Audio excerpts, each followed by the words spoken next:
से पहले की वीडियो में हम आपको आईपीसी और सीआरपीसी की धाराओं के बारे में समझा दिए थे। एफआईआर और जीरो एफआईआर बता दिए थे और बता दिए कि चार्जशीट दायर करने के बाद जब मामला कोर्ट में चला जाता है, ट्रायल हो रहा होता है, तो उस दौरान आपको जेल में भेज दिया जाता है अगर अपराध बड़ा है तब। अब जेल में समझते हैं कि खाना कितने टाइम दिए जाते हैं और कितने खाना दिए जाते हैं। क्या आप बाहर से जेल के अंदर खाना ले जा सकते हैं?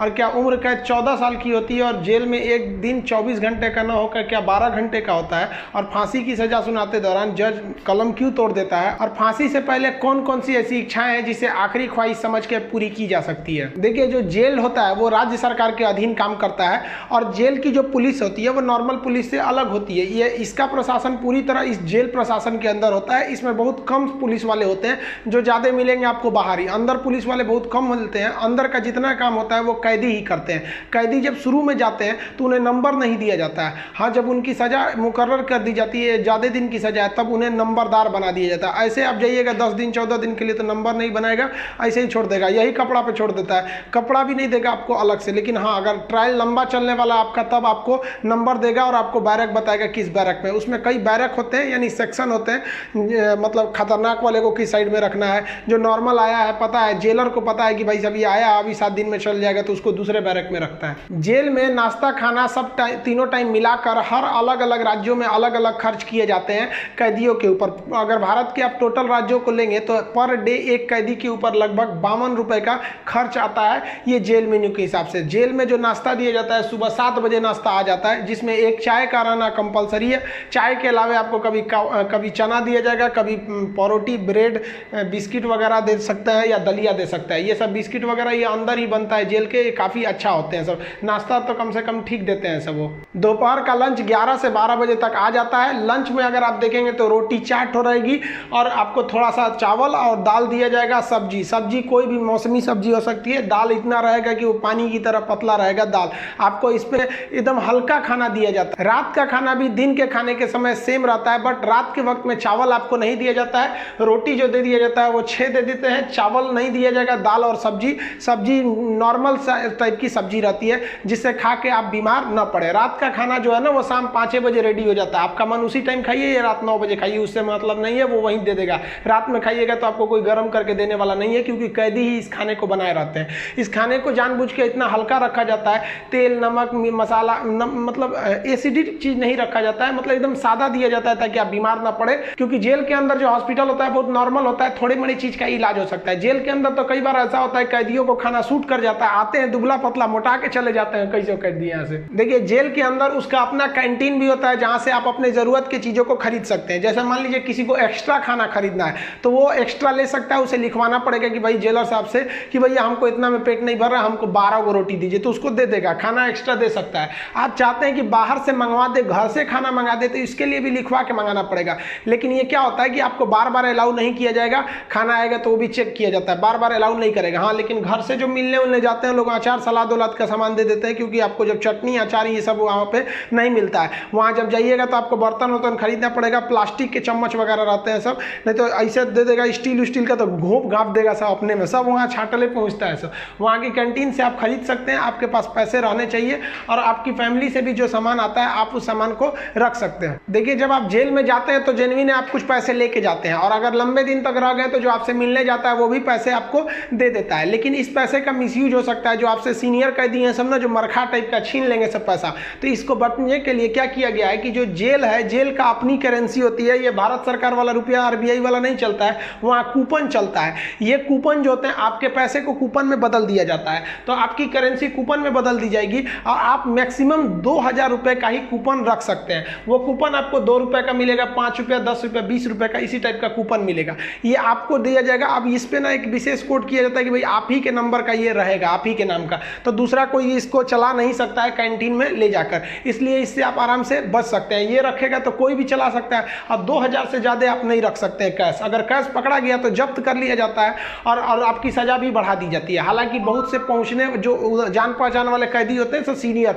बहुत व्यवहार बना लेते हैं सब, अंदर बहुत सारी सुविधाएं ले जाते हैं सब। मोबाइल अलाउ नहीं है, फिर भी अंदर मोबाइल मिल जाता है। जेल में आप जाके मिल भी सकते हैं, आप परिजन है तो भी मिल सकते हैं, आप उसके मान लीजिए दोस्त यार कुछ भी आप जाके मिल सकते हैं। मिलने के लिए आपको 2-3 चीजें चाहिए। आपको पहले उस कैदी का नाम पता होना चाहिए, पिता का नाम और किस जेल नंबर में है। इसके लिए आप ऑनलाइन फॉर्म भर देंगे तो आपको नंबर वेट नहीं करना पड़ेगा, नहीं तो वहाँ जाइएगा तो ऑफलाइन में 15 रुपये का पर्ची कटाइएगा तो 3-3 घंटा तो पहले आप ही को लाइन में खड़ा कर देगा और तब आपको मिलाएगा। आप ऐसे बाहर खड़े रहेंगे, अंदर कैदियों का ही एक कमरा होता है, अंदर से उसमें घुसा दिया जाता है, वो अंदर रहते हैं, आप बाहर रहते हैं। यहाँ बात कर सकते हैं, यहाँ CCTV रिकॉर्डिंग वगैरह नहीं होता है। यहाँ आप सामान भी दे सकते हैं, बाहर के जो सिपाही खड़े रहते हैं कि अंदर जाके उस कैदी को दे दीजिएगा, ये सामान चेक करेंगे, अच्छा ठीक ठाक रहेगा तो दे देंगे, अगर इलीगल रहेगा तो ये लोग नहीं देते हैं और आपकी सजा को बढ़ा देते हैं। तो आप मिल सकते हैं। मिलने का टाइम 10 बजे से 3 बजे तक होता है, उसके 3 बजे के बाद जाएंगे तो मिलने नहीं देगा, 10 बजे से पहले जाएंगे तो नहीं मिलने देगा। आप वहाँ जाए कि अगर किसी से मिलने जाते हैं, देखिए कई बार ऐसा भी होता है कि फर्जी FIR में किसी को फंसा दिया जाता है, वो भी बता देंगे कि फर्जी FIR होता है तो कैसे आपके नाम को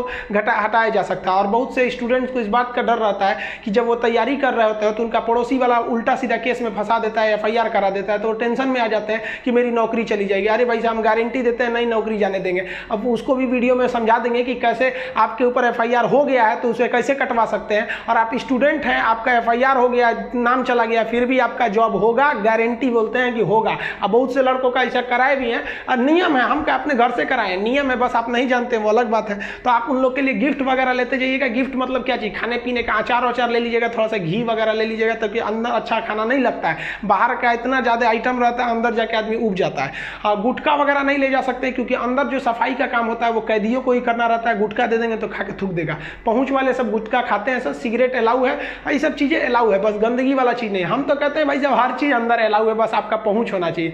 अगर आपके पास पैसा और पहुँच है ना, तो जेल और बाहर में कोई खास फर्क नहीं समझ में आएगा। ऐसे नॉर्मल वालों के लिए सारे नियम कानून है। अब मिलने का मतलब ये नहीं कि डेली मिलने जा रहे हैं, हफ्ते में आपको 3 बार ही मिलने दिया जाएगा, और बड़ा अपराधी है तो 2 बार, कई को तो हफ्ता में 1 बार अलाउ करता है। और कुछ ऐसे भी अपराधी रहते हैं बहुत खतरनाक, उनको अलाउ नहीं करता है मिलने। तो ऑन एन एवरेज आप हफ्ते में 3 बार किसी जाके मिल सकते हैं। 15 से 20 रुपए की आपको रसीद लगेगी मिलने के लिए। जेल के अंदर स्टडी रूम होता है, वहां जाके आप आराम से पढ़ाई कर सकते हैं। लाइब्रेरी तो इतना अच्छा होता है कि उतना अच्छा इसे आपको नॉर्मल लाइब्रेरी नहीं मिलेगी। आप वहां से अंदर जाके पढ़ाई भी कर सकते हैं। इग्नू से आपको सर्टिफिकेट दे दिया जाएगा, आपका एग्जाम वगैरह भी होगा, आप वहां से पढ़ाई कर सकते हैं। सो जो आप बाहर में पढ़ाई नहीं किया मार काट करके अंदर जाएगा, लेकिन हाँ हम उसमें पढ़ते हुए भी देखे हैं। जेल के अंदर हर एक कैदी को खुद ही काम करना होता है, क्योंकि अंदर सिपाही कम रहते हैं। मार धार करिएगा, खूब पिटा जाइएगा ना तो आके छोड़ा देंगे सब। अंदर शांति से रहना चाहिए। अंदर भी, जेल के अंदर भी ना ग्रुप होता है, वो उसके ग्रुप का है, वो उसके ग्रुप का है। अगर आपको ज़्यादा दिन तक रहना है तो ग्रुपबाजी समझ जाइएगा, ना तो कुटा के आएंगे। उसमें क्या होता है, माली का काम होता है। जो जेल का कैंपस बहुत बड़ा होता है, जेल छोटा वोटा नहीं होता। अंदर जाएंगे तो एक दूसरे दुनिया है, वहाँ अंदर सब्जी वगैरह बोई गई रहती है, यही सब्जी आपको बनाने के लिए आ जाती है। कुछ अलग से भी सब्जियां वगैरह आती हैं, तो इसमें भी काम कर सकते हैं। कुक वाला, खाना बनाने वाले में भी काम कर सकते हैं। सबसे टफ यही काम होता है, सबके लिए खाना बनाओ, वो भी टाइम से बनाओ। यहाँ पर इसके अंदर कुछ फैक्ट्रियां भी होती हैं जहाँ पे आपको सोफा बनाने के लिए आता है, कपड़े सिलने के लिए भी दे दिए जाते हैं सब। और जो होली में जो गुलाल लगाते हैं अबीर, वो भी इसके अंदर पीस के बनाना रहता है। कई सारे काम होते हैं, लेकिन ये जो काम वाला डिपार्टमेंट है ना, फैक्ट्री वाला डिपार्टमेंट, ये उसी को दिया जाएगा जिसको कोर्ट ने सजा सुना दिया है। लेकिन अगर कोर्ट ने आपको सजा नहीं सुनाया, अभी आप पर मुकदमा ही चल रहा है, तो इस पे नहीं देंगे सब, आपको ये सब हल्का हल्का काम कराएंगे सब। इस काम के बदले आपको पर डे का 20 रुपया मिलता है, यानी महीने के आपको टोटल 600 रुपया मिलने वाले हैं। आपको काम करना पड़ेगा। अगर आप काम नहीं करिएगा तो बदले में आपको एक बार पैसा देना पड़ेगा। ये पैसा पर मंथ नहीं लगता है, एक के बार जाइएगा तो जेलर पूछेगा काम कीजिएगा कि पैसा दीजिएगा।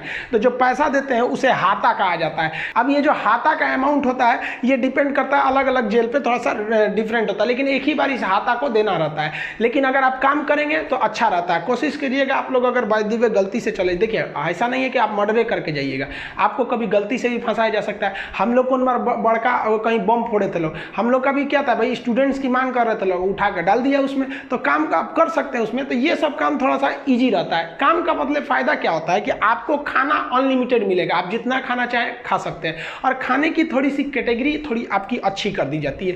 अगर आप काम नहीं कीजिएगा तो आपको खाना गिन के मिलेगा, 4 रोटी 6 रोटी, इससे ज़्यादा नहीं मिलेगा, चाहिए तो लिखवाइए वगैरह। तो काम करने वालों को कुछ अच्छा फैसिलिटी दी जाती है। देखिए कई लोग को लगता है कि जेल में ना जो एक दिन होता है वो 12 घंटे का होता है, ऐसा नहीं है। पहले अंग्रेजों के समय होता होगा ये, लेकिन अभी के समय में जो जेल का कानून है वो एक, जैसे आपके लिए 24 घंटे का एक दिन होता है, वैसे जेल में भी होता है। अब कुछ लोग कहते हैं किसी को 10 साल की सजा हुई तो 5 साल में आ जाएगा, ऐसा फिल्मों में भी होता था पहले का ही तब। लेकिन अभी के समय में अगर आपको 10 साल की सजा हुई तो 10 साल बाद निकलेंगे, यानी आपके लिए भी दिन जो है वो 24 घंटे का ही है। और दूसरा, कुछ लोग को लगता है कि उम्र कैद में आदमी 14 साल में छूट जाता है। देखिए उम्र कैद का मतलब होता है कि कि आपको जिंदगी भर जेल रहना है, आजीवन कारावास रहना है। ये 14 साल की बात क्या है कि जज ने अगर आपको सुना दिया कि आपको उम्र कैद की सजा है, तो संविधान में लिखा गया है कि अनुच्छेद 72 के तहत तथा अनुच्छेद 161 के तहत, अनुच्छेद 72 के तहत राष्ट्रपति और 161 के तहत राज्यपाल आपकी सजा को माफ कर सकते हैं। तो ये जो 14 साल का थ्रेशोल्ड बनाया गया है कि राज्यपाल और राष्ट्रपति जो है ये उम्र कैद को 14 साल से पहले नहीं माफ कर सकते हैं। तो बहुत से ऐसे लोग होते हैं जो 14 साल जेल बिता देते हैं ना, तो ऐसा कहा जाता है कि 14 साल तक किसी को समाज से अलग कर दीजिएगा तो नॉर्मल व्यक्ति जो छोटा मोटा गुंडा है उसका बाकी सबसे संपर्क टूट जाता है तो उसे माफ कर दिया जाता है। तो जनरली 14 साल में छूट जाते हैं। वो छूटते नहीं है बल्कि राष्ट्रपति या राज्यपाल माफ कर देते हैं कि चलो यार गलती, बहुत बार तो अपराध आवेश में आके हो जाता है, लेकिन ऐसा नहीं है कि सबको छोड़ देता है। कुछ कुछ एकदम शातिर अपराधी होते हैं, उन्हें नहीं छोड़ा जाता है। तो ये 14 साल मिनिमम है कि आपको इतना रहना ही है, इसके बाद राष्ट्रपति या राज्यपाल माफ करेंगे तब समझिएगा। अब एक चीज देखेंगे कि जब जज जो होता है जब फांसी की सजा सुनाता है तो दो चीजें इस पे ध्यान दीजिएगा। फांसी की सजा सुनाने के बाद वो स्याही को, कलम को तोड़ देता है। वो इस बात का संकेत है कि अब हम आपके ये जो फांसी की सजा सुना दिए हैं ना, हम जज होने के बावजूद भी अब इसमें कुछ बदलाव नहीं कर सकते। यानी ये कलम अब मेरी किसी काम की नहीं रहेगी, क्योंकि हम ये कलम रहने के बावजूद आपकी सजा में अब कुछ चेंजिंग नहीं कर सकते। इसलिए जज को बड़ा सोच समझ के फांसी की सजा सुनानी पड़ती है और तोड़ देता है। ये तोड़ने की प्रक्रिया एक संकेत है, ऐसा नहीं है कि उसमें तो दूसरा कलम से नहीं लिख देगा। ये केवल एक दिखाने के लिए संकेत होता है। कैसे दुल्हा जाता है तो एक परछावना होता है उसका, वैसे एक तरह से समझिए। तो ये और इसमें लिखा जाता है टू हैंग टिल डेथ, लटकाओ तब तक जब तक मर न जाए। क्योंकि इतिहास में एक बार घटना हुई थी, एक जज साहब ने फैसला सुना दिया था कि इस अपराधी को फांसी पर लटका दिया जाए। अब जब उसे लटकाया गया तो कहा जाता है कि वकील जो था वहां पे ऑब्जेक्शन कर दिया कि लटका दिए, अब हटा दीजिए, क्योंकि आपने ये कहा है कि लटकाया जाए तब तक जब तक ये मर न जाए। आपके ये जो फांसी की सजा सुना दी है ना, हम जज होने के बावजूद भी अब इसमें कुछ बदलाव नहीं कर सकते। यानी ये कलम अब मेरी किसी काम की नहीं रहेगी, क्योंकि हम ये कलम रहने के बावजूद आपकी सजा में अब कुछ चेंजिंग नहीं कर सकते। इसलिए जज को बड़ा सोच समझ के फांसी की सजा सुनानी पड़ती है और तोड़ देता है। ये तोड़ने की प्रक्रिया एक संकेत है, ऐसा नहीं है कि उसमें तो दूसरा कलम से नहीं लिख देगा। ये केवल एक दिखाने के लिए संकेत होता है। कैसे दुल्हा जाता है तो एक परछावना होता है उसका, वैसे एक तरह से समझिए। तो ये और इसमें लिखा जाता है टू हैंग टिल डेथ, लटकाओ तब तक जब तक मर न जाए। क्योंकि इतिहास में एक बार घटना हुई थी, एक जज साहब ने फैसला सुना दिया था कि इस अपराधी को फांसी पर लटका दिया जाए। अब जब उसे लटकाया गया तो कहा जाता है कि वकील जो था वहां पे ऑब्जेक्शन कर दिया कि लटका दिए, अब हटा दीजिए, क्योंकि आपने ये कहा है कि लटकाया जाए तब तक जब तक ये मर न जाए। अब तो लटकाने का फैसला दिए थे, फांसी पर लटक गया, आप जल्दी उतारिए। इस तरह की एक कई सारे पहले के मिथ हैं। अब इसके 100% सत्यता की हम गारंटी नहीं लेते हैं, क्योंकि ऐसी कहानियां बहुत हैं। तो वो लिख देता है कि हैंग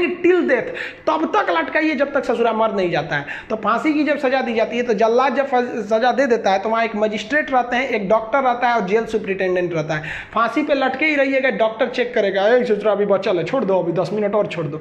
तब तक डॉक्टर नहीं कह देता, जब तक कि मर नहीं गए तब तक आपको लटकैले रह जाएगा। फांसी जो है वो अक्सर मॉर्निंग में ही दी जाती है, क्योंकि जेल प्रशासन के ऊपर सबसे बड़ी जिम्मेदारी फांसी की होती है। वो सुबह सुबह इसे निपटा देना चाहता है, और सुबह के समय जनता मीडिया भी उतने ज़्यादा एक्टिव नहीं होती है। खैर ये सेकेंडरी वजह होता है।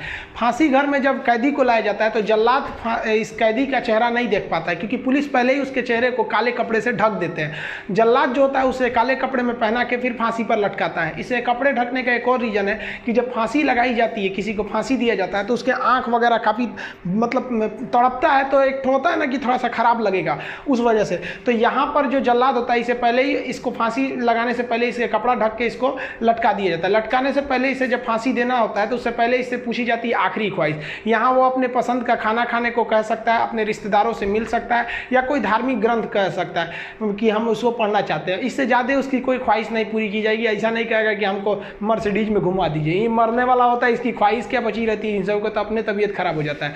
जब इसके कपड़े में जल्लाद जब फांसी देने जाता है तो इसके कान में कहता है कि मुझे तुम माफ़ करना, मतलब ये हमारी ये तो मजबूरी थी, भगवान के लिए मुझे माफ़ कर दो, या अल्लाह के लिए मुझे माफ़ कर दो, तुम्हें अपने भगवान का वास्ता, जिस धर्म का ये अपराधी है। क्योंकि भाई इसमें कैद ये जो जल्लाद का इसका क्या दिक्कत है, इसको तो जज ने जो आदेश दिया वो इसको पालन करना है। फांसी के बाद इसके जो बॉडी होती है वो पोस्टमार्टम के लिए भेज दिया जाता है, फिर घर वालों को दे दिया जाता है। आप जिस धर्म के हैं उस धर्म के हिसाब से इनका अंतिम संस्कार आप कर लीजिए। आई होप आप जेल मेनू समझ गए होंगे। नेक्स्ट वीडियो में बता देंगे कि फर्जी FIR से कैसे